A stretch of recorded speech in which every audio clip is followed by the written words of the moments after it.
Welcome back and Happy New Year. It's Instigating with Clarkie and Drury back on the airwaves. Ryan Drury, Chris Clark, producer Adam, we're back in action. Fellas, I mean, Clarkie, Happy New Year, man. It's been a while. Happy New Year to you. And I'm going to just make an excuse off the top here if I'm doing this a lot. I've lost my glasses. We took a couple weeks off and I cannot find my computer glasses. So that's just a little PSA.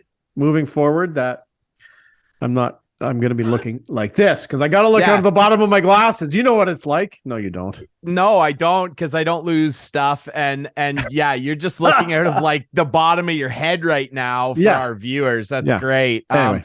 I want to mention, of course, we're always, as always, brought to you by our great friends at Coolbet Canada. Our friend Jake Bolin-Moss is going to come on in a little bit to chat about the upcoming opening wildcard round of the NFL playoffs. Lots of great matchups to get onto. And remember, you can always use my favorite bet builder tool on Coolbet. It's my favorite. But we're going to be chatting money line and spreads with our friend Jake. Of course, brought to you as always by the Listwell Squash Courts and our new friends at Larry Hudson's Chevrolet Buick GMC. Mr. Clark, why don't you tell us a little bit about that? Very exciting for us. Well, there you go. We do have a new sponsor here in 2023. Happy New Year.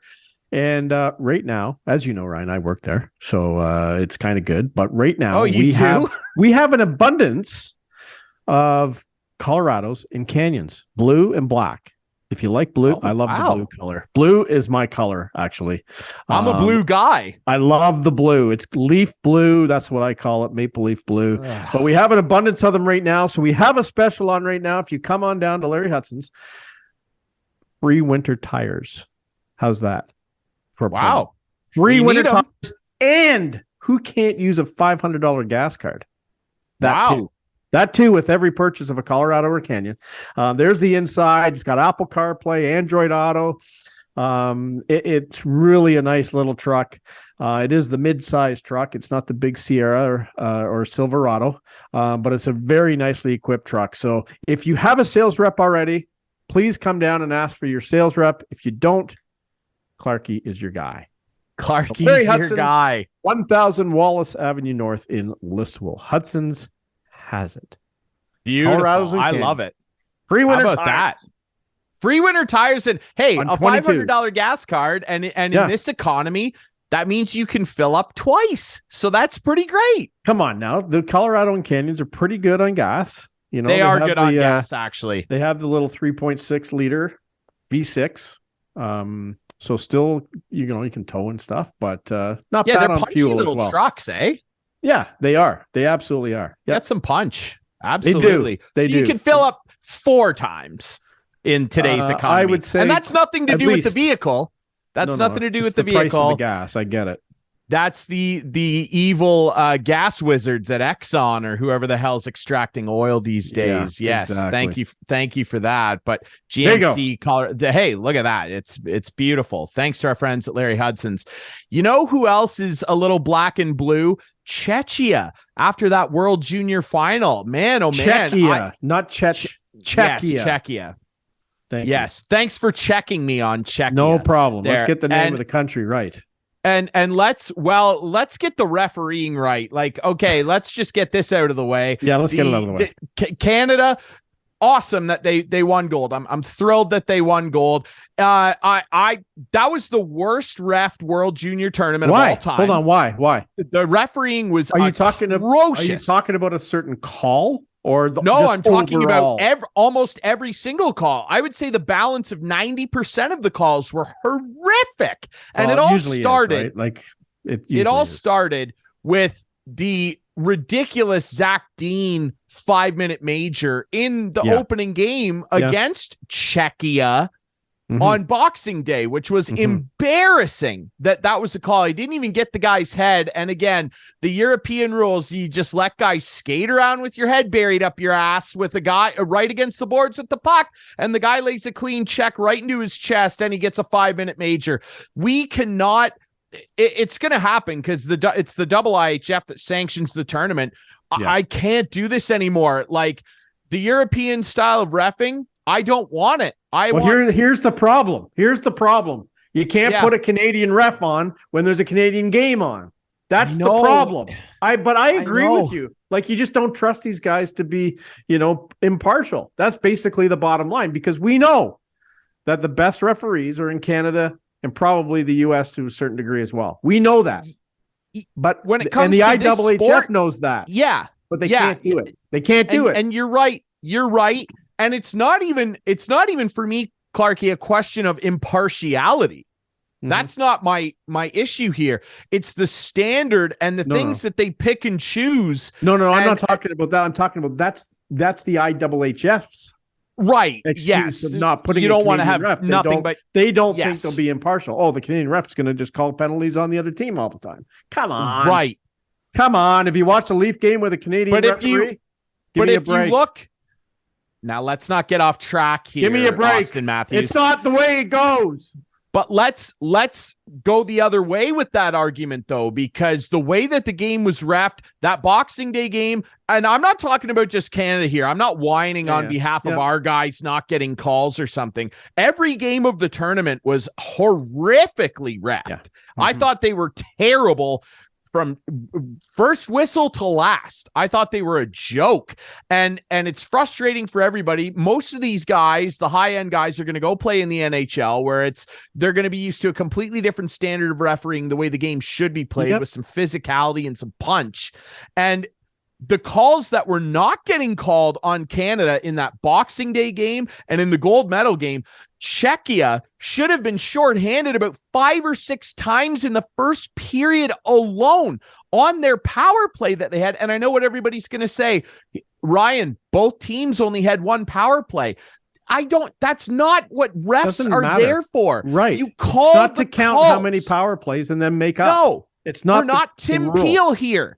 This isn't about, this team's already had 2. Right. And this so we guy better not nudged a guy. Exactly. And I'm going to call interference because I feel bad making it 3 straight penalties. No.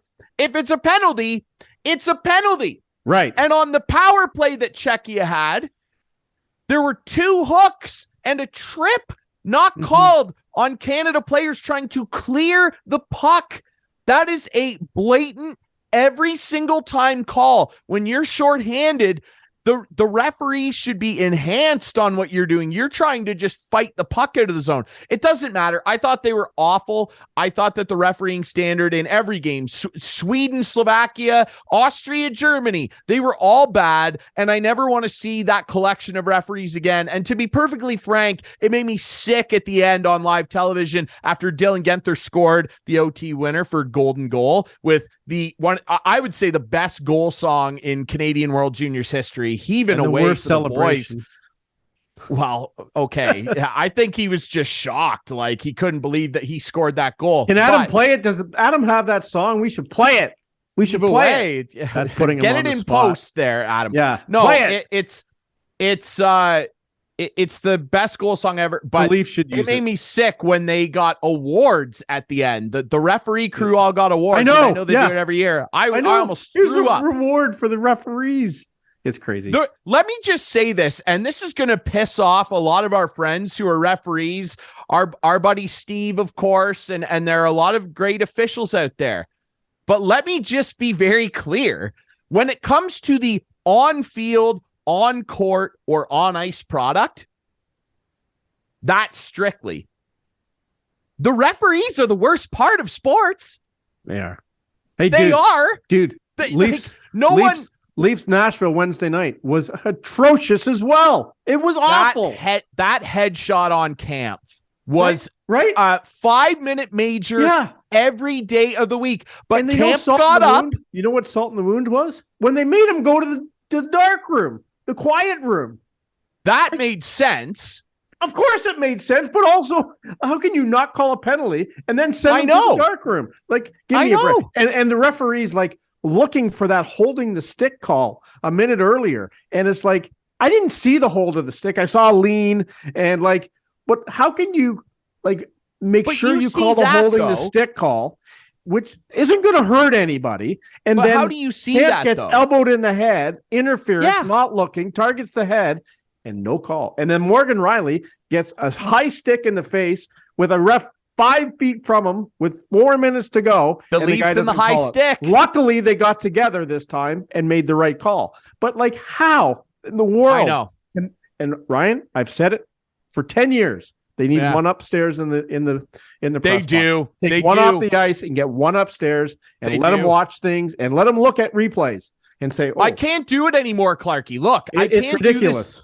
I can't do this dance that we're always going to do, you and me together and everybody else who's a sports fan. Yep. I can't do this anymore because the little dalliance that we do with Gary at his State of the Address at the Stanley Cup Final every year is that we have the best officials in the world. No, they have don't. the best officials in the world. You know what else? And the game is really fast. The game is so fast. So if it's so fast, Gary, right, Gare Bear, help me out here in the new year, Gare. Fix the problem that you do have. Put somebody upstairs to help them out. Exactly. Take one off the ice and put one upstairs. It is fast. I agree. Give him a whistle. When he blows a whistle into a microphone. Whatever. Doesn't matter. Right? Gary. But then you got guys like some of the media guys like Pierre LeBrun, and I knew Pierre when I worked in the media, but he's on Cowboys this fan. Thing about making sure that maybe there should be a play-in. Right? It's like, let's fix the problems that the game has instead of the problems that the game doesn't have. 16 teams make the playoffs. That's it. That's enough. Yeah. We're tinkering too much. Why do we want to play in? Because the NBA does it now? Give me a break. We're not the NBA. The NHL's not the NBA. I don't even want to entertain that. Like, fix the easy stuff that's easy to fix. Get a ref upstairs, get rid of the trapezoid, and institute a luxury tax. There's my 3 right there. Just institute a luxury tax, Gary. Oh, hey, you don't think I would love that? You would love that. I'd love that too. You know how many players I'd love to have back? Come on. Right. All right. We got to take a quick break. Okay. When we come back, we're going to chat with our friend from Coolbet, Jake Bolin-Moss, on his thoughts on wildcard weekend coming up here. And of course, this is the first time we've been back on air since obviously the horrific thing that we all witnessed with Damar Hamlin. It is incredible, the recovery and the bounce back this young man has had. Everybody in the football and sports world's been rooting for this guy. It's really incredible. We're obviously sending our well wishes to him, but I just wanted to make a quick mention of that because it's our first time back since that horrific injury in Cincinnati. Thumbs up to the on-field medical team and everybody at the University of Cincinnati Health, the hospital they took him, and obviously the facility back in Buffalo as well. All right, we'll take a quick break. NFL picks coming up next with Jake.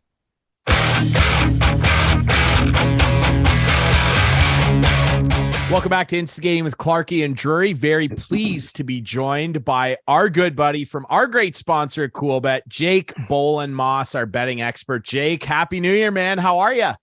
Happy New Year, boys. I'm excited for NFL playoffs, and the NHL is kind of ramping up halfway point, and a lot of fun stuff. College football is over. I'm a little sad about that, but I'm into the college basketball now, so right back on the train.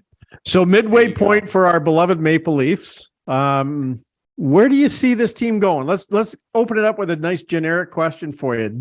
Do they have it right now, the team that can take us to the promised land? Yeah, I mean, obviously, I'm optimistic, and it's probably not good when I'm optimistic because I think people like me a lot better when I'm pessimistic. But I'm optimistic. Obviously, I think the record speaks for itself. Obviously, the regular season isn't necessarily the playoffs, and we've said that for years. They're an awesome regular season team, and then when it comes to the playoffs, they just haven't been able to get over that first round hump. Well, I think last year was a lot different. That playoff run last year felt like they almost deserved to win to a Tampa team that went all the way to the finals again for their 3rd straight year. So I think the experience will help. I don't know if it's the cup year, but I think this is the type of team that now has the experience in the playoffs. They have a couple different pieces. The goaltending, for the most part, has been probably better than people would have expected. And I mean, I don't know. I'm optimistic right now. I think obviously the Boston situation is insane. This team is like, they're putting up numbers that no one's ever really seen before. But I think they just got to keep rolling. Hope the goaltending situation, and then the health is the only thing that concerns me now. This Matthews, this whole situation with the injury, who knows what's going on there. But I'm optimistic, like I said. Okay, a two-parter here. Do you still think he could get to 50 real quick? Sorry, Clarky. Do you think Matthews could still get to 50? Yeah, I mean, depending on how long he's out, obviously, but we've seen the type of runs he can go on, a couple multi-goal games, and we're talking about 6-7 goals in a 3-4 game span. And I think he's right back on pace. Obviously, it's going to be tough depending on how many games he ends up playing. But who cares if he gets to 50 as long as he's ready for the playoffs, right? Like, that's the way I look at it. Yeah. Yep. Go ahead, Clarky. Okay, so we're halfway through the season. We know their first round matchup will be the Tampa Bay Lightning. Crazy as that sounds. And you mentioned it earlier. They ran into them last year. It looks like, I mean, if things happen the way they look like they're going to happen, they're going to play them again. Are they going to match up well against them? And secondly, do they need to change this playoff format? Like, really? Yeah, I'm big on the change the playoff format. We saw it last year where I think we would end up playing the Rangers. And I think that probably would have matched up a little bit better if they did the 1-8 type of one that plays 8, 2 plays 7. Obviously, I mean, I think the Leafs have the second best record across the NHL right now. I think I saw that today. And we're going to end up playing Tampa Bay, who's been to 3 straight Stanley Cup finals in the first round. So, yeah, I definitely think, first of all, I guess on the second question, in terms of playoff format, I think it needs to change for sure. Secondly, matchup, I mean, I don't think Tampa got that much better. Obviously, the Vasilevsky factor is something I'd always keep in the back of my mind. But I think if you hold on to that second spot, get the home ice, I don't expect them to walk through Tampa, but it feels like a team that could beat Tampa in 6 or 7. Obviously, it could go the other way. Tampa beats them in 6 or 7, but I don't see it being a scenario where they're going to, like, Tampa's going to overpower them by any means. And I think, and the Leafs, I think, would know what they're getting themselves into at Tampa. They've seen them before, right?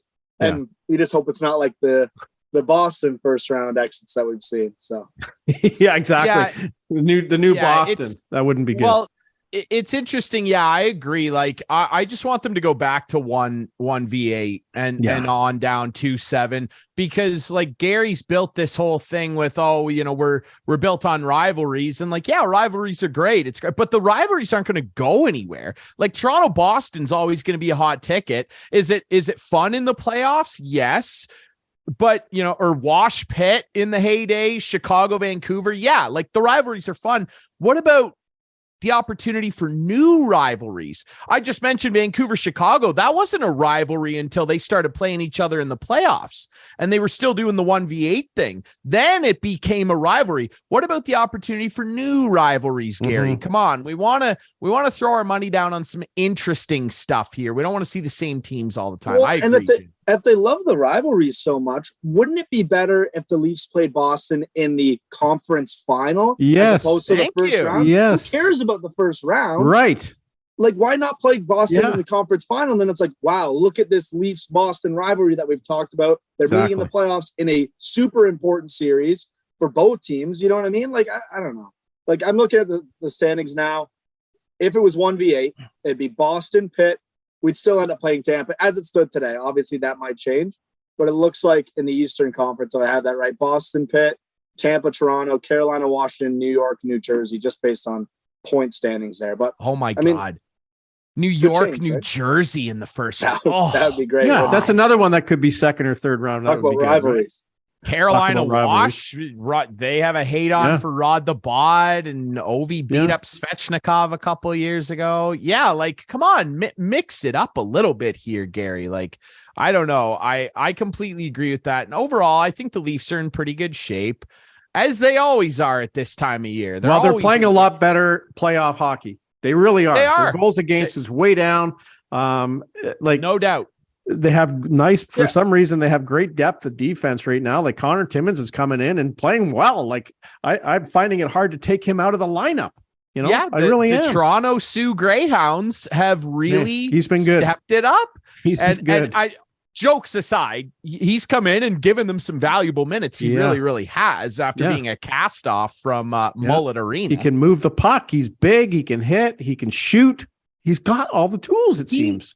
He looks like how scouts were saying he'd look when he had that Great World Juniors 3 or 4 years ago. Like, he's looking like that player. And remember, he's still a young defenseman. We're not saying this guy's going to be a world beater or something on a Stanley Cup run, but he's fit in well and just played his game and looked really, really good.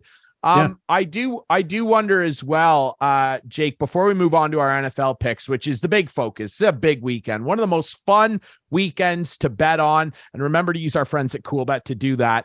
NFL wildcard weekend. But before we do that, really quick, the Maple Leafs, Are you a little worried about the goaltending? Since December 15th, they're dead last in team save percentage, but they're still second in expected goals defense. So are you a little bit worried about this teeter from Murray and more specifically Samsonov? Well, I think obviously that's a little bit concerning, but I think if you look at it as a whole, they probably, like I said, they were way better than they probably should have been to start the season. So I think if you can just find a nice middle ground, then it's not going to be a problem. And I think you just let ride the hot hand, right? So on a back-to-back, you're not going to ride a hot hand. We'll probably see Samsonov tonight. I'm not sure if he ever got confirmed. I was just looking at the starting goalies. But I think you just want to ride the hot hand, and whoever's playing the best going into playoffs, that's who you're going to start in game one. Yeah. So, I mean, Murray's been there. I think that's an important factor. And I know he's not always at his ultimate best, but we saw last night he made some great saves in the game. I was just catching out of the corner of my eye. And I don't know. I'm not too worried about the goaltending just yet. Obviously, if it keeps up at the state you're talking about, Ryan, then yeah, maybe it's something they address. But I don't see them kind of making a move on goaltenders. And like you said, the defense has stepped it up way up, where if you can just find a nice middle ground, we're in a good spot. Jake, he's just trying to rile us up. Like, let's be honest. Like, these guys had a couple of bad games, Ryan. I agree, but they bounced back. Samsonov gave up 1 goal Saturday, if I'm not mistaken. And then Murray came in, gave up 2, and then he outplayed Saros on Wednesday night against Nashville, and that's not easy to do. He did. He outplayed him. So they're back. So they made it went down, but then now they're back up. We're fine. I'm not trying to rile you up. I'm just saying over the last month, the numbers are the numbers. They're last. Now, like Jake said, were they as good as they were at like 930 save percentages? No, they're not this bad either. And the one thing I will say as a Samsonov detractor for very good reason. Yeah. I've just been hurt too many times, guys. I've been hurt too many times. I will say this. You mentioned Murray's cup experience, 2 cups. Samsonov's played in playoff games too. It's not like they're going in with 2 guys that are green and don't know what the playoffs are all about. Mm-hmm. They both get what the beast is all about. And overall, I think that they'll be fine. How's Jack Campbell doing? Oh, sorry. Yeah. Jack Campbell is the best non-signing in history. Yeah, for sure. It was. Jack Campbell's tying Stuart Skinner. I like the guy, but he's just too fragile. He's a very likable guy. He's a very likable guy. Sure. No questions asked. Likable goalie? This year's been tough. Let's dig into some picks here. It all starts Saturday. Remember, our friends at Cool Bet are the place to go to bet on NFL playoffs.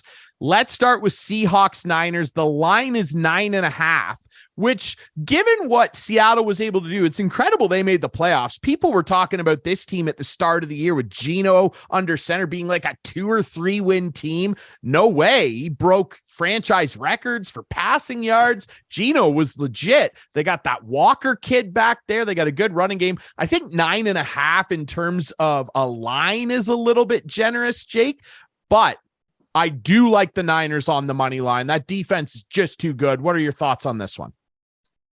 Yeah, I mean, and that Niners, just the way they have them playing on offense too, even though it's Brock Purdy, and I know that's everyone's big concern. Mr. Relevant. How's the rookie going to look in his first playoff game? But I don't know. I mean, I think you can rely on the run defense if you're San Fran. You know the O-line's going to give you the run offense. You know the O-line's going to give you what you need, and you could probably just lean on McCaffrey, whether it's little dump offs, whether it's little handoffs, Deebo Samuel. I don't know. Hard to go against the Niners here. Maybe if you're looking at it like, well, it's a divisional game. Like, how much does Pete Carroll know? Can he keep it within the 9? Maybe you're not necessarily leaning spread, but I don't know. You can get the Niners teased down to 3.5 with something else from the weekend. I don't hate that play right there. I think the Niners are a team that can put up points and stop you from putting up points. So. Problem. I completely agree. McCaffrey's the X factor. He's just such a dynamic playmaker. There aren't many guys in the league like him. Chargers Jags will round out action on Saturday. Trevor Lawrence, how about that? Making Urban Meyer look awful stupid down in FLA. What a gas can that organization was a year ago. They turned it around, and down the stretch, and I know because I played fantasy football, I'm sure you did too, Trevor Lawrence was a machine the last 5 weeks of the season. Doug Peterson's got that team playing unbelievable ball. Me personally, I still like the Chargers. I think their defense can really get in his face with Mr. Bosa, the other Bosa. No disrespect to Joey, but we've got a 2.5 line for the Chargers. I like the Chargers to cover that. I just don't think the Jags defense can hang as much with the Chargers defense. What are your thoughts?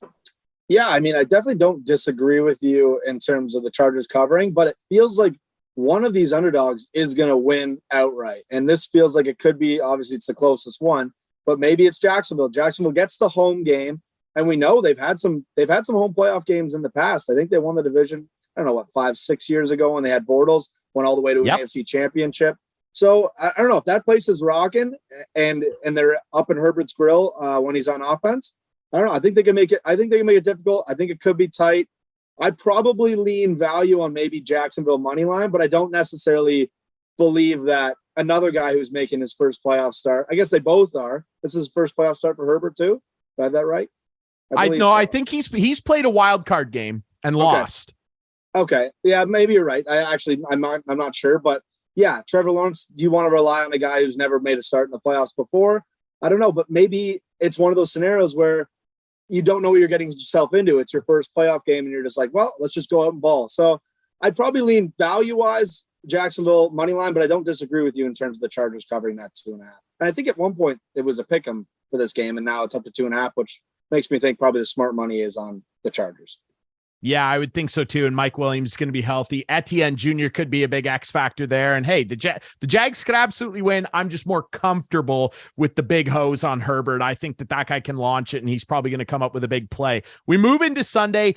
This was going to be a marquee matchup, but Tua is not going to play. And the line was originally 9.5 for Bills Dolphins. It screamed all the way up to 13.5. I think the Bills are kind of a team of destiny now. They've got that extra motivation, not that they needed any after the Damar Hamlin thing and his heroic recovery and all of that stuff. If he's in the building on Sunday, or if they even just put him on the screen, that place is going to explode. I like the 13.5 is a lot of points in a playoff game. I like the Bills to cover it. Zach Thompson is the third string quarterback in Miami. He has not looked comfortable back there. I think Josh Allen is going to tear off 45, maybe 50 plus on a depleted Dolphins defense. What are your thoughts on this one? Yeah, I mean, I guess your only concern would be the back door, right? This Dolphins team, obviously they were hoping it was going to be Tua. It's probably better that it's not Tua given what's happened this season. Yeah, like you said, we saw it at 9.5, and I think that probably was with Tua expected not to play, but they weren't sure, so I think that's why you saw it there. I think if maybe Tua's in, it maybe drops down to like a 6.5, 7. Well, obviously they confirmed Tua was out. Now it's up to 13.5. You think you said? Yeah, I'm seeing 13 on CoolBet, but regardless, it's a big number. But the Bills can definitely cover that, especially at home. I don't see the Dolphins putting up a whole lot of points, so if the Bills put up 24, Dolphins 10, I think that's probably the score we're looking at. And that's if the Dolphins put up 10, right? I just don't see them doing a whole lot. And the Bills defense is the one thing that not a lot of people are talking about. It hasn't been as good as it was at the start of the season, but I think it's something that can come alive in the playoffs, especially in front of the home crowd. So, yeah, I won't argue too much with you there on Bills covering. It's hard to bet the Dolphins given their situation. I completely agree. All right. You mentioned when we were talking about the Jags, one of these underdogs potentially with an upset. And I like the Giants to do just that. I hate Kirk Cousins. I've been burned too many times. I've been hurt, guys, and I'm not doing it again. I don't like that, Kirk. I think Brian Dable is going to coach the hell out of this game. That Giants stuff him in your face defense is going to get in Kirky's grill all night. I like them to not only cover the 3 Minnesota's favored by, I like Giants money line, Jake. What about you? Yeah, I think that's the one I was leaning towards as well. I don't know, something about the Vikings, as many games as they won this year, all those really close ones, and it never really felt like they were a dominant team at any point of the season, and that's crazy to say based on their record, but I don't know. The Vikings just don't do it for me. Not necessarily that the Giants do, but it just feels like a team that could go into Minnesota and make the upset happen. So right now, I think their money line plus 136. I'm seeing that's value I like right there. I'm not big on Kirk Cousins myself. I don't know if I'm buying the Vikings. I mean, the only guy I'm truly worried about is Justin Jefferson just taking over the game, which we've seen him do a number of times this season. But I think I lean on the value side of the Giants money line there. It's so hard to bet against the home team, but yeah, I think I like the Giants as well. I do too. All right, our final Sunday game, Ravens-Bengals, the spread's at 10. Doesn't sound like we're going to see Lamar. Doesn't sound like we're going to see Tyler Huntley. So the Ravens are going to be rocking and rolling with a third stringer too. Joey Cigars, he won me a fantasy championship this year. You don't bet against Joey Cigars in a must-win game. I like the Bengals to cover the 10 in a big blowout here. I think we might be looking at something like 35-10 Bengals. What do you think, Jake? Yeah, another one of those divisional matchups that we're getting in this wildcard weekend, but not what we would have hoped for. Obviously, Lamar Jackson makes a huge difference for that Ravens team. And the Ravens defense has been all right during the season, but a lot of injuries for that Ravens team across the board. And I think Burrow's just got too many weapons to kind of worry about the Ravens, because his third best receiver is probably the best receiver on the Ravens this season. So that's kind of the way it's been. And then they picked up Hayden Hurst this year. He's been awesome for the Bengals. I think too many weapons, like you said, on the Bengals. And it's not really shaping up to be like a crazy wildcard weekend. Hopefully I'm wrong, and hopefully we get a huge weekend. But just the way the spreads are looking, we got almost 3 double-digit spreads now with a 9.5, a 9, and a 13. I don't know, not shaping up to be too fun. It could maybe all the favorites win at the end of the day. Who knows? You never know. Well, Monday night could be the one that's real intriguing for many different reasons. This is really a who's not going to lose the game. It feels like Dallas, Tampa, Bucks hosting. Dallas favored by 2.5. I don't know where to go on this one. I hate to bet against our guy, Tommy Brady, at 45 years old. I don't love betting on Dak either, though, here. Like, I just don't know how to feel about this game. I think this is a field goal. I like Tampa to cover. I think Dallas gets it done. I just think their defense is way, way better than the Bucks. I don't know how you feel, Jake. Yeah, I mean, if you would have asked me midway through the season and this was the matchup, I'm probably all over Dallas, just the way Tampa played for pretty much most of the season. They get in by winning the division, but then it's like, okay, how are we going to bet against Tom Brady after all these years? I think I saw today as a home underdog in the playoffs. I think he's 4-0 straight up, 4-0 against the spread. I'm probably going Bucks money line just straight from my heart, not really based on the factors of the game. I think he's undefeated against Dallas in his career. He is 7-0. It's just I don't know. I have a hard time betting against Tom Brady, and it's not like Dallas has really blown me away this year. Yeah, maybe a couple games where they looked like they were world beaters, but not enough that I'm just like, wow, the Dallas Cowboys are the team to beat. And last year, I think I had them in the first round in my playoff bracket pool, and I think they screwed me. So I'm probably not going to fall for that same trap again. It's probably Tommy B for me. There you go. Gilmore agrees. Gilmore making a late appearance on the show here. No, we love it. Gilmore's the unofficial mascot. Let's get Gilmore on the show more. She agrees. Tom Brady, he's hard to bet against. Jake, we really appreciate your insight as always. Hey, hold on one quick one. Yeah, Aaron Rodgers, has he played his last game with the Packers or what? What do you think? No. I want to say yes, but not based on anything that I know. I don't know. He kind of screwed them around last year with and the last couple of years have been weird with Aaron Rodgers, but yeah, I just have a hard time believing a team's going to trade for that that contract's tough to pay out right now. And obviously he's an awesome quarterback and not taking anything away from him, but I don't know. I want to say yes. I want to say he probably moves on somewhere. But what do I know? Cranky fella. Find out. Vegas is looking for a guy. Yeah. Real quick. Stidham. Just Stidham. Hammer it. Really quick, I know the World Cup's long over. You got to go over to Qatar. What was that like? Yeah, it was incredible. Completely different world over there.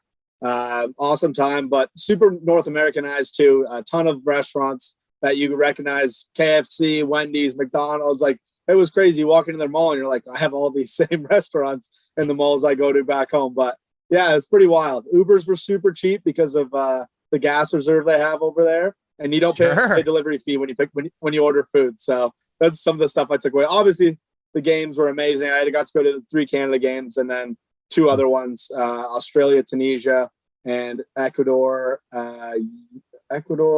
Senegal, maybe. It was amazing. It was an amazing experience. Just the atmospheres were awesome. And I was happy to see Messi go and win it all when I was back home. So. Yeah, I was too. It's the cherry on top of a magical career for Mr. Messi. As always, we appreciate your insight, brother. We're glad you enjoyed Qatar. We're glad you're back and setting us up for what should be a fun NFL wildcard weekend. Jake, thanks for doing this, brother. Yeah, guys, thanks so much. All right, we'll take a quick break. When we come back, Clarky and I pre-recorded a really great interview with a local athlete, Hannah Tait. She is representing Canada at the University Winter Games down in Lake Placid. She plays for the Guelph Gryphons. Our chat with Hannah coming up next here on Instigating.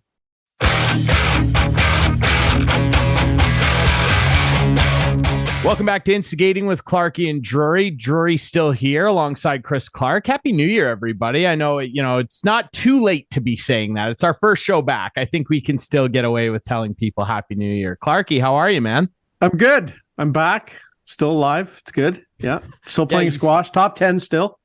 Okay. Yeah. We're not starting the year off with squash talk. Yeah, we are. Top 10. No, we're not. Top 10. Because we don't care about your top 10.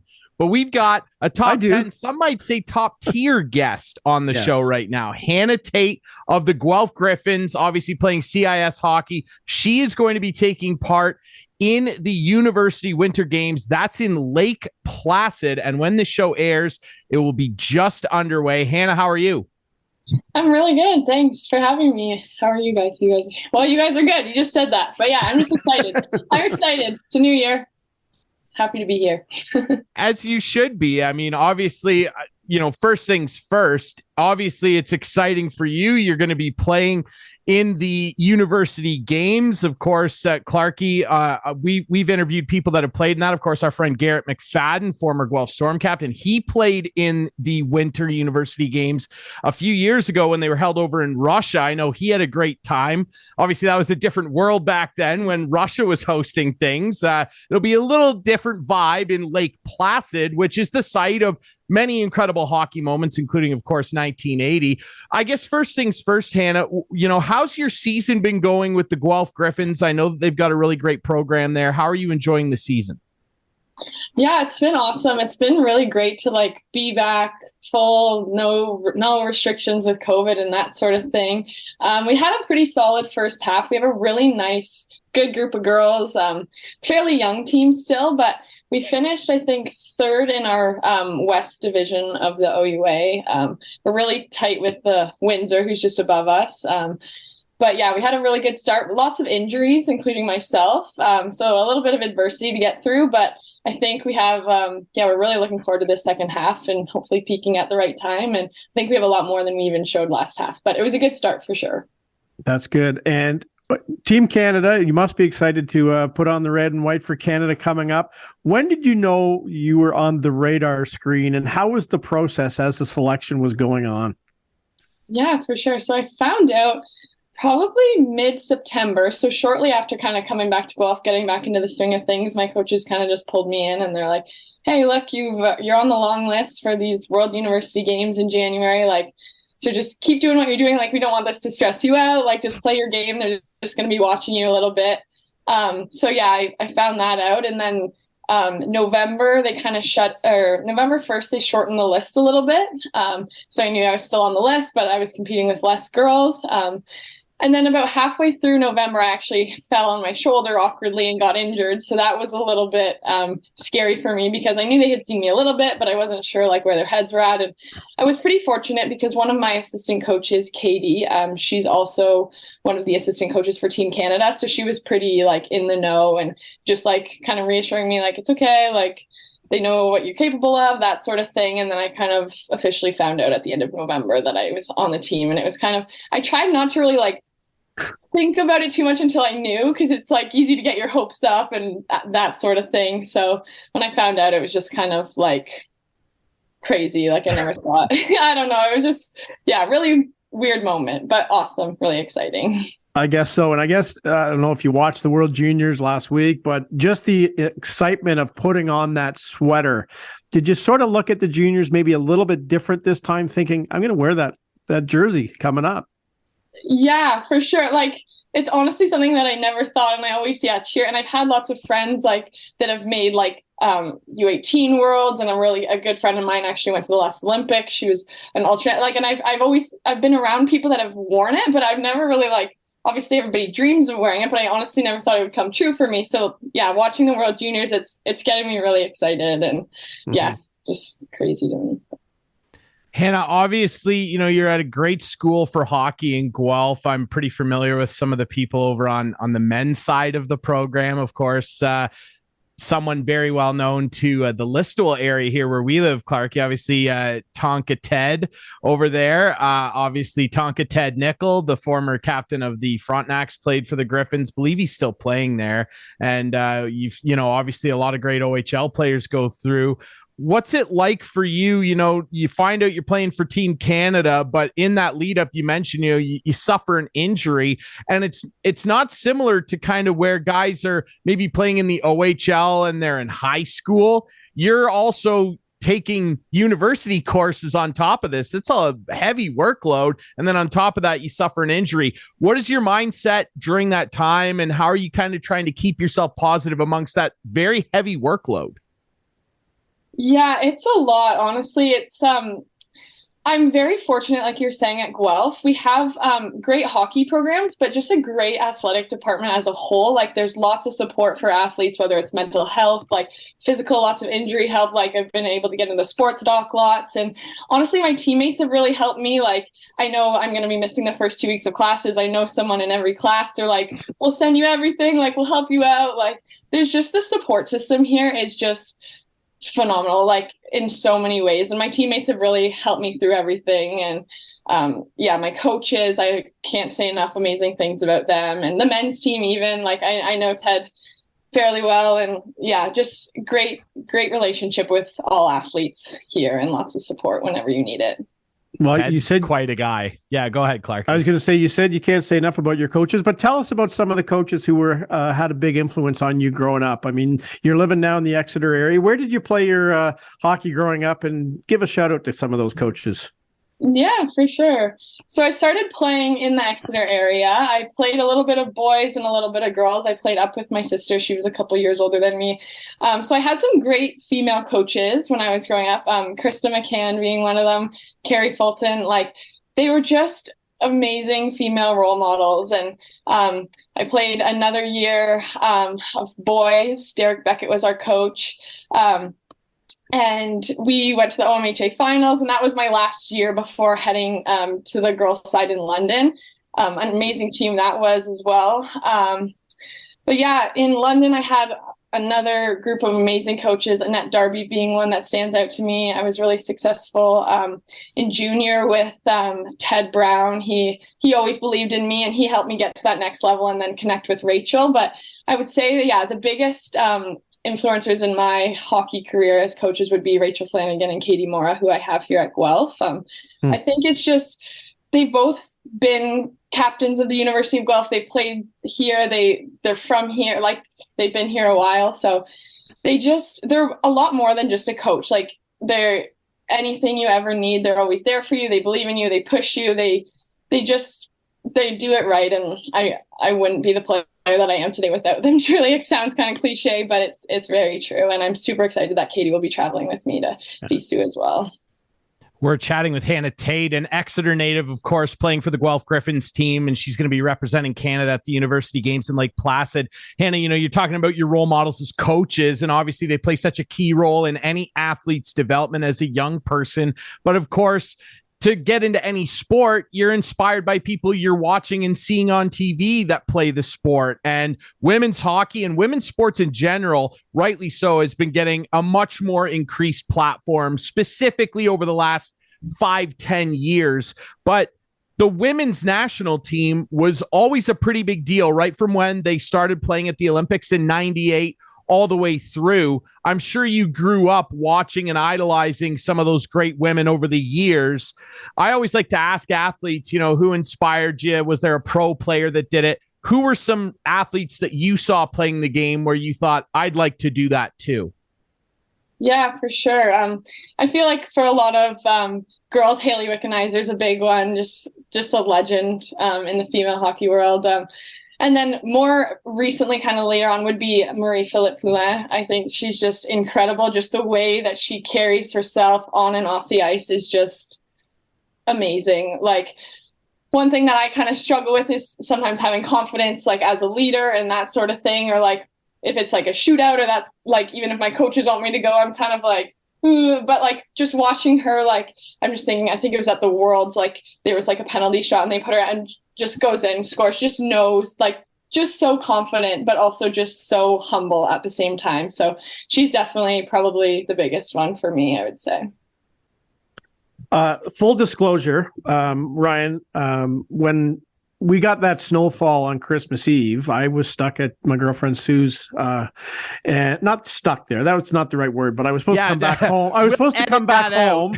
I was supposed to come back home to spend Christmas Day with my daughter, but I obviously couldn't get out. And Hannah's parents, Rob and Irene, invited us down to play some cards, and it was a great evening. I got to know Hannah a little bit, and her brother Charlie was there as well. But one thing that you mentioned to me, which I found very interesting that night, was the competition in hockey. Obviously, it's a physical game, and you start a hate on for some of your opponents. Well, now all of a sudden, some of your opponents are going to be your teammates here for Team Canada. How was that? Tell us.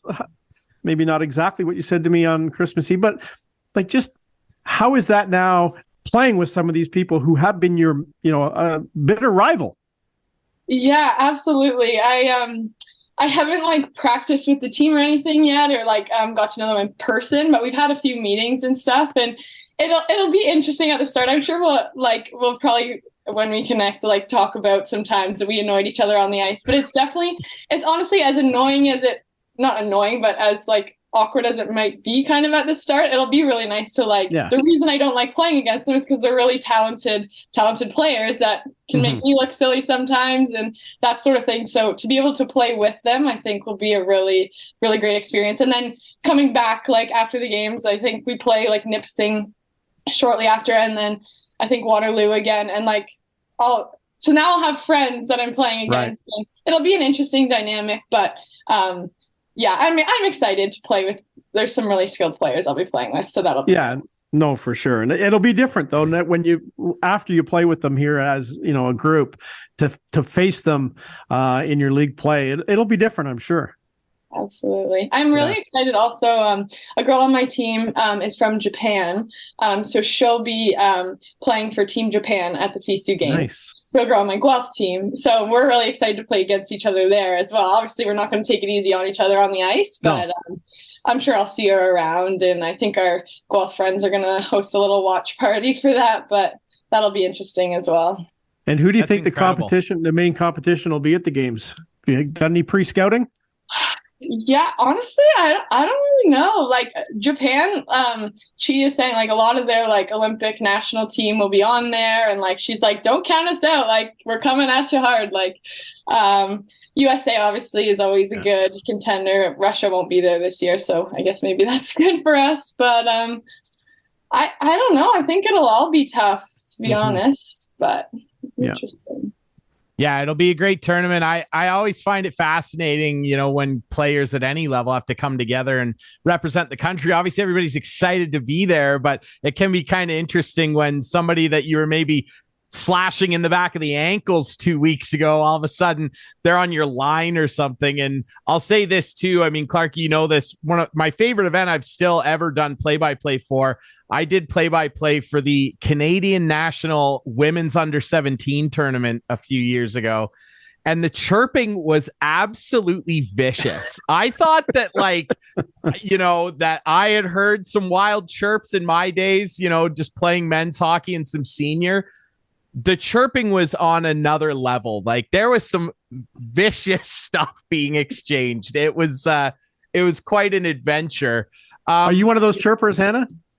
I wouldn't say like vicious, but I feel like I can throw in the odd one that kind of like catches someone off guard, but not usually too mean, but like just something that, can be a little bit aggravating the odd time, but not usually. It takes a lot to get me there, so. You got to have one or two stuffed in the glove, like that you can pull out, when necessary. Line up for a face-off. You got to have something to say every now and again. That was my favorite part of the game, and is a big reason why I'm not playing it now. Maybe you should practice some Japanese, and you can, chirp your teammate. Exactly. Maybe she can give me stuff that I should say that would really bother some of them. But a couple phrases here and there. Exactly. Hannah, I'm interested as well. Obviously, you're playing in a great program. You're representing Canada. Obviously, you're on the radar for this team. And I know at the next level, which of course is Olympics, professional women's hockey, the PHF, you're going to obviously be on the radar at that level too. I mean, you pull a Canada sweater on, let alone being a high-level CIS athlete, you pull a Canada sweater on, people are going to be paying attention. What is your goal with the game beyond school and what you're up to now? I know you're studying, I believe, finance, economics and finance, which is a good thing to have in your back pocket. But what's your goal ultimately with the game?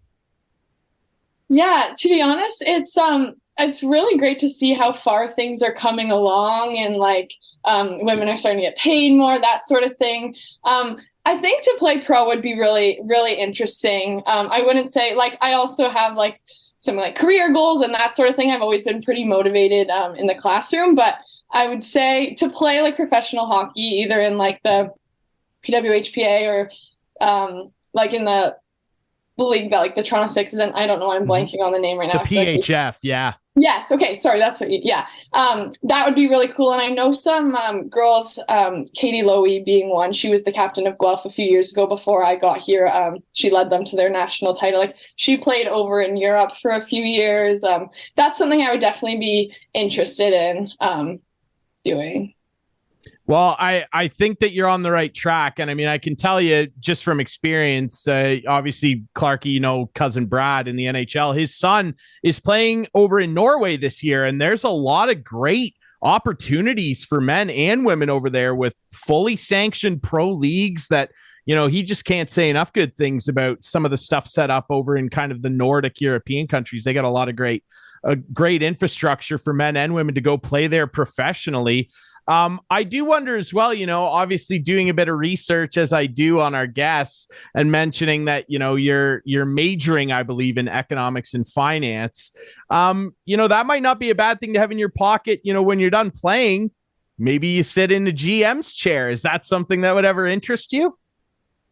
To be honest, I haven't like specifically considered it, but I'm pretty open to whatever, like kind of wherever my work takes me. Like it's definitely something I would probably consider doing. I started actually in biomedical engineering at Guelph. I thought I was really into the sciences and started doing that, and then realized that wasn't exactly for me. And so I switched to business, and then I've done a little bit of like accounting stuff, and I've kind of been all over, but yeah, that definitely seems like an interesting, spot to get into and work my way up to. But yeah.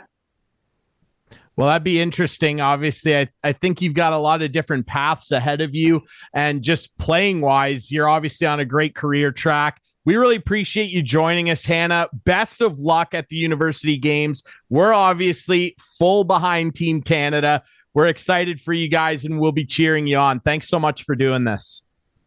Yeah, thank you so much for having me. It's been awesome. Awesome. Good stuff. All right. We'll take a quick break. When we come back, plenty more to chat about in the sports world, including obviously the conclusion of the World Juniors, and plenty to talk about as the NFL playoffs are around the corner. Stick with us here on Instigating.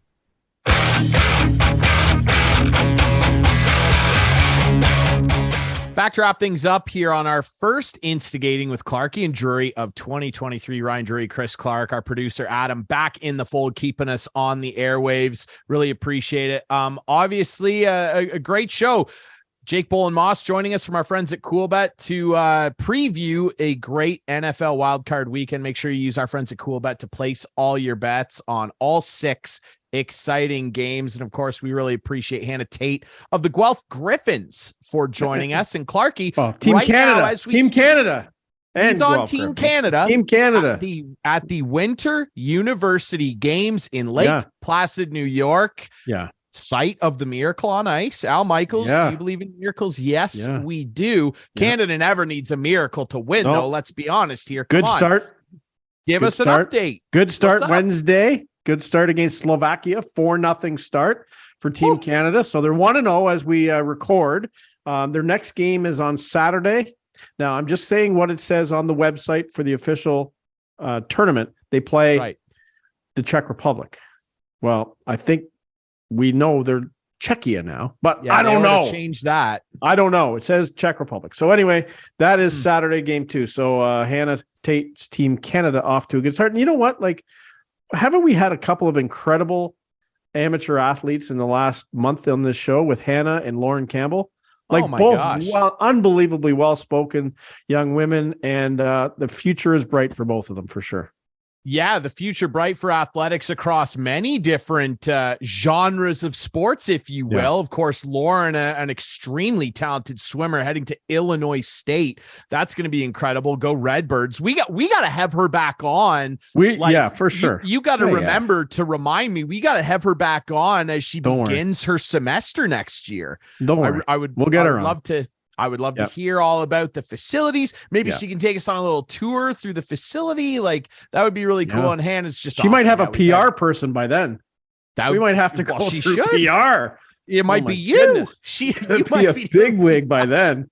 Come on. You might be doing PR for her, man. I don't. This is a fun episode to get us back into 2023. Yes, sir. We appreciate everybody watching us on Whiteman TV. Remember, you can watch the show Friday nights at 8, Sunday nights at 9 with our friends on Whiteman TV. That's channel 6 for Whiteman subscribers. We debut on our YouTube channel Friday nights at 9. Follow us on social media at Instigating Pod. We really appreciate our great sponsors, CoolBet, our friends at the Lissville Squash Courts, our brand new friends at Larry Hudson's Chevrolet Buick GMC. If you're looking for a new truck, Clarky Hudson's has it.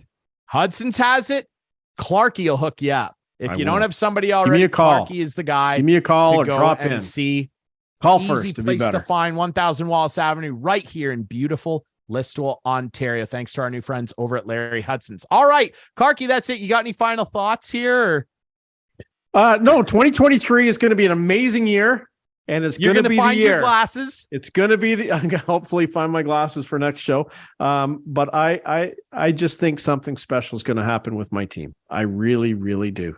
And I haven't said that for more than 45 years straight now. So I think this is the time. I really do. I've said this to you every year that we've known each other, that you've said that, and you've said it every year. Yeah. I hope it happens. I was so happy when they won. I would love for the Leafs. When the Caps did it, I was ecstatic. I would like for that to happen for you, sir. I just think they are playing the right type of hockey right now. They are. They really are. They are. So there you go. All right. And we're hosting the right kind of show because we're the best. Remember that. All right. We are the best. I'm here next week, and then I'm going to do a show on location. Wow. I did this last year as well. I'm going to leave you with little tease. We'll reveal it next week. There you go. That's a tease. Thanks for watching, everybody.